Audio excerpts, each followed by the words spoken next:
I want you to know something. This world is not the same for everyone. There are the have-nots and there are the have-yachts. And in life, you'll have to choose your pick and choose your kill. If you choose to be part of the have-nots, you can never be part of the have-yachts. And if you want to be part of the have-yachts, then you need to know what I'm going to talk about in this video today. But before I do that, you'd want to look for the subscribe button. Hit it, hit the bell icon, like the video, and share to that friend that you've been dreaming of becoming wealthy with. Yes, I said wealthy. The have-yachts, I know you presume, are the rich, but that is far from the case. The have-yachts represent those that are wealthy. What is the difference? Who cares if someone is wealthy or rich? After all, it's just semantics, right? Not at all. It's not semantics. It is actually a strong difference between the two. The wealthy are people with assets. The wealthy are people with multi-variegated regiments of assets that work for them. The rich have only one asset, and that one asset could be their cash, could be their stocks, could be their bonds. When you say someone is wealthy, the person is a fortress, because if he dips his toes in stocks, he has some there. If he dips his toes in bonds, he has some there. If he dips his toes in yachts, he has some there. If he dips his toes in the art world, he has art collections. If he dips his toes in the watch market, he has watches to sell. So such a person is wealthy. He has wealth, he has riches stored across different regiments of asset classes, making him what the rich isn't, a man dependable on his current income. That is the difference. And it's only wealthy people that qualify to be called have-yachts. Rich people are in their have-nots, because when they lose that one thing, they are gone forever. In today's video, I'm going to be talking about the 3 things that will move you from the have-nots to the have-yachts in the course of your lifetime. Remember that building wealth is a process, and it is not an overnight thing. I myself, I do not consider myself wealthy, because I have not yet spread out my tentacles into various asset classes. I'm still building. But because I have that mindset, I am already there. Remember that $1 million is a mindset first before it is ever cash in your bank account. Remember that $1 billion first is a mindset before it is ever an asset that you could own. Mindset will lead you to the asset. So without further ado, I want you to be led into the secret zone. Thank you. The first thing that I want us to talk about is a 3-point strategy. Yes, I named it the 3-point strategy because it deals with a pyramid scheme that everybody that practices it must understand. The first thing that you must do is to have an emergency account.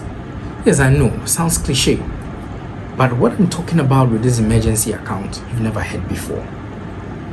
You're supposed to have a survival account. When most people say an emergency account, what they mean is money stored somewhere that you can tap into, you can have access to at a later date. No, I'm not talking about that. I'm talking about money that you can only fall on if worst case scenarios happen.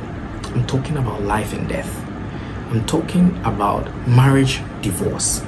I'm talking about serious issues that can only be resolved with money. You must have an account like that.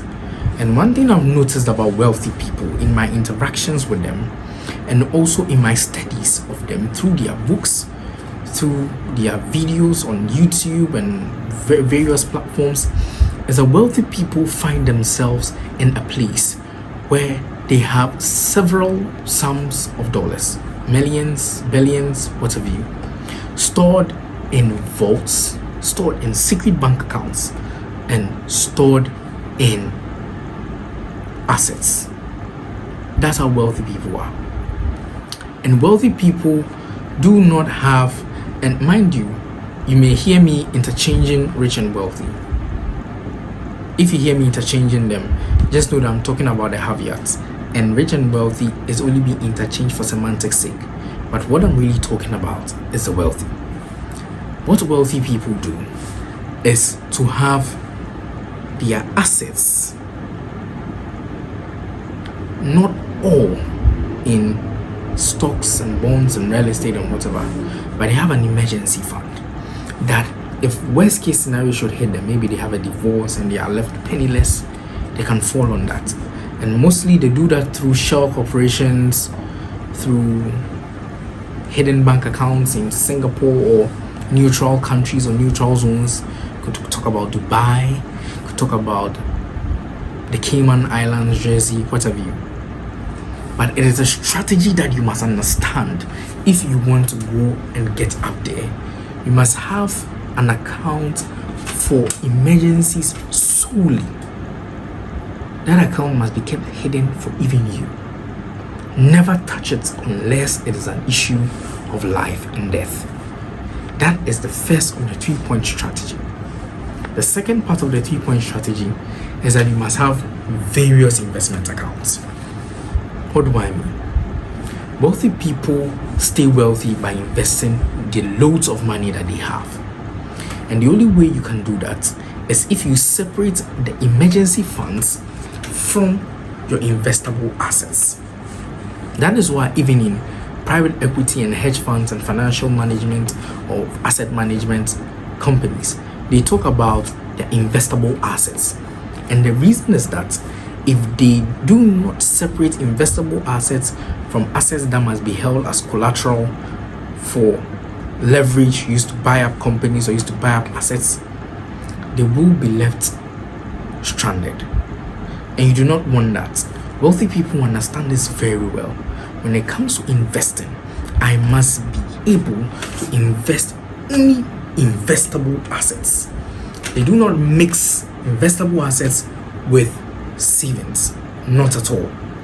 There's an emergency fund, and that reminds me of a series, the best series I've ever watched on money, Billions. When Bobby Axelrod, the first time he was ever told he was going to be arrested, which appeared to be a hoax because, they were just trying to, flush him out. His wife entered their vault, and this is something that wealthy people actually do have. They have bars of gold. They have stacks of cash.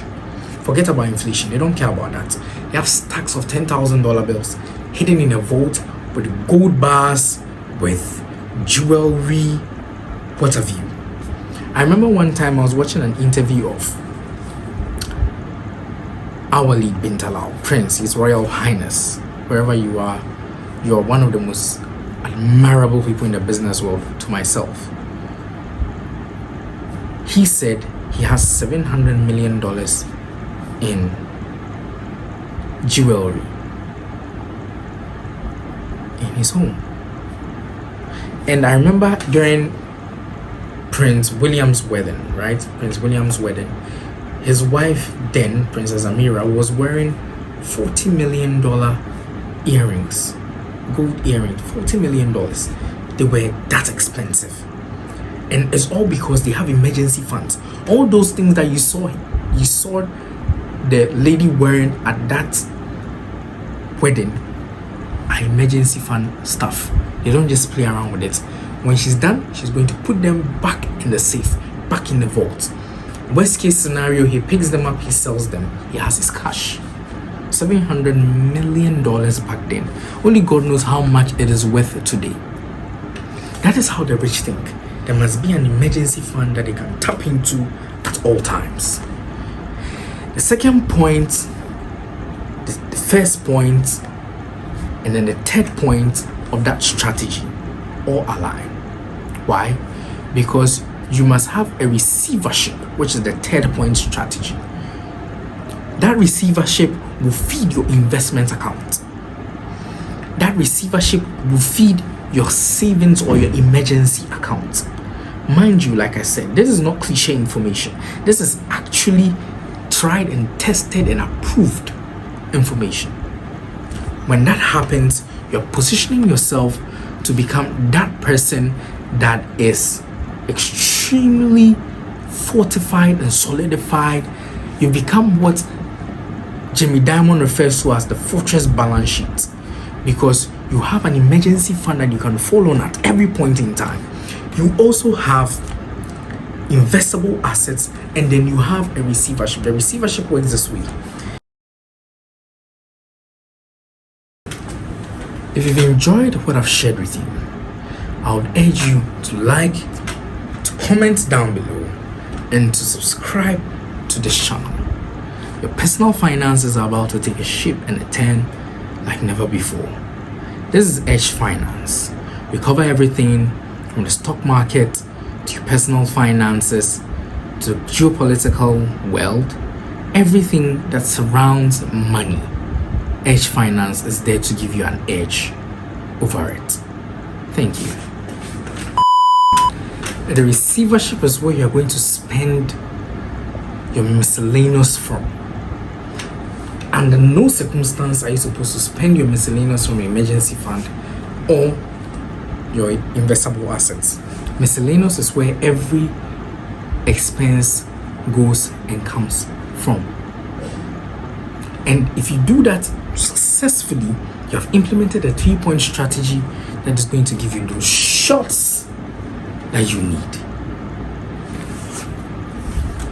The second point is that you as an individual must be very assertive.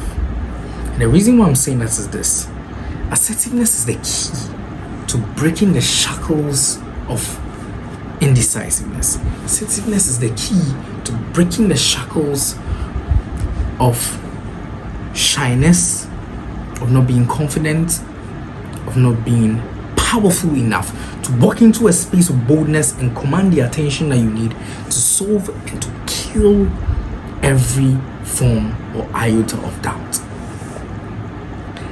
If you are not assertive, which is the number one trait found among billionaires, millionaires, and multimillionaires, you can never make any incredible impact on society. And wealth is tied to impact. Hear me out. The only way God is going to reward you is if you serve His children. And your servitude of His children brings you a reward called money. And if you cannot, under any circumstance, serve these kids of God or these children of God, how do you think you're going to become wealthy?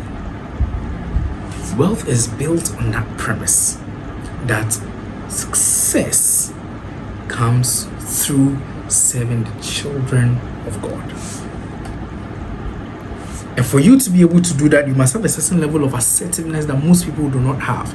That level of assertiveness is what I'm referring to as the second point for becoming a wealthy individual.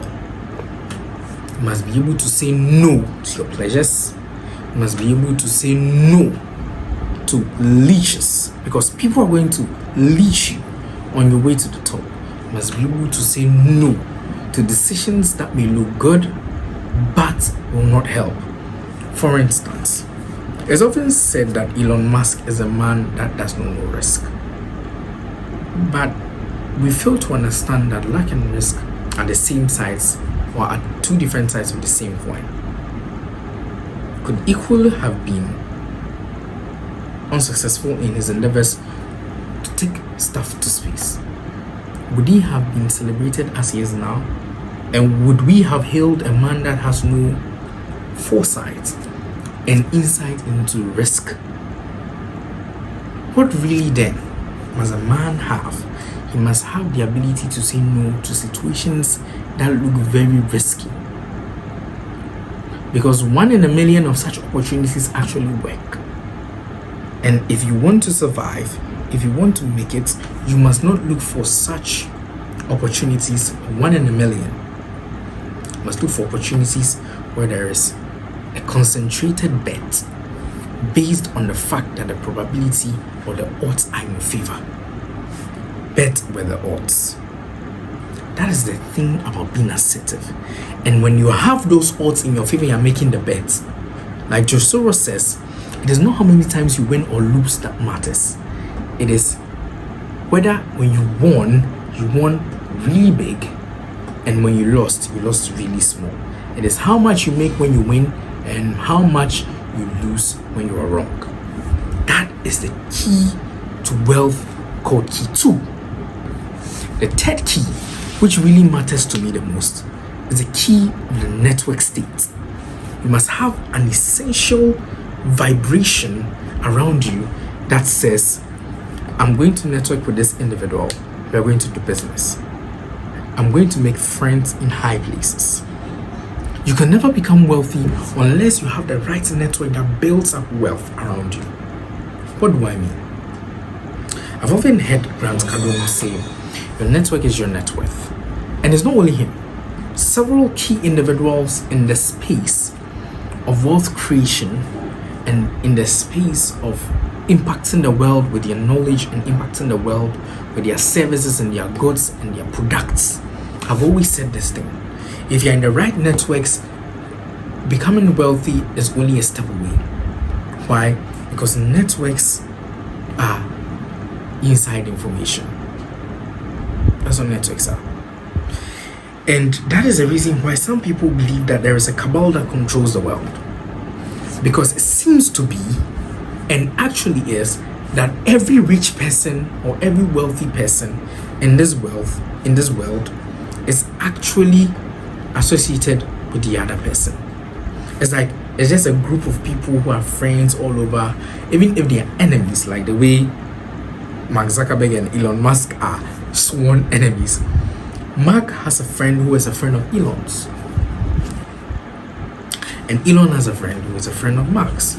So they are actually networked one way or the other, and they are making all the money at the top. I just want you to understand that we are living in a world where success can be achieved. And like myself and many other people that are climbing all the way to this top, the summit, the peak of this beautiful edifice, we need to make good use of our contacts. And I always say, and I always tell my friend Samuel, bro, you need to get the network thing going on. I need to be in there. I need to have access to it. This is how your personal finances shapes up. Remember, this is edged finance. You want your finances to have an edge. And that is why I'm talking about the 2 things that only wealthy people know. If you knew it, you'll be on your way to wealth. Or at least you'll be wealthy. But since you don't know it, you're not on your way to wealth, neither are you wealthy. You need to get it right. You need to have that network, because your network is your net worth. Anybody that does not understand this, I feel sorry for you. Not because I believe money is everything in life, but it has everything. Money is what makes the world go round.